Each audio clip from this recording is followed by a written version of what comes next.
பெருமாள் கோயிலுக்குள்ளே எப்படி இருக்குங்கிறத போய் பார்த்துட்டு வந்துடுவோம். இதுதான் சொல்லியிருப்பாங்கன்னு நினைக்கிறேன். ஒரு ஓரத்தில் வழி இருக்குன்னு சொல்லியிருந்தாங்க. உள்ளே ரொம்ப பயங்கரமாக இருக்குது.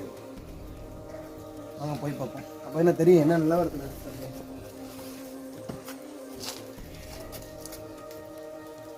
அதான் நம்மளை கூப்பிட்டுட்டு வந்த ஐயர் சொன்னீங்கன்னா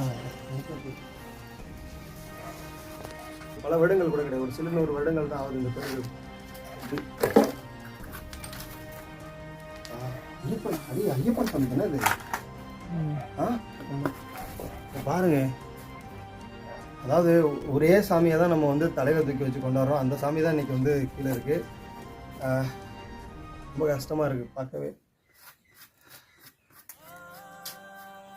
பாருங்க, தெரியுதுங்களா? எவ்வளோ அழகாக இருக்குது பாருங்கள். இது என்ன வகையான தகடு அப்படிங்கிறது தெரியல. நம்ம இங்கேயே வச்சுருவோம், சரிங்களா?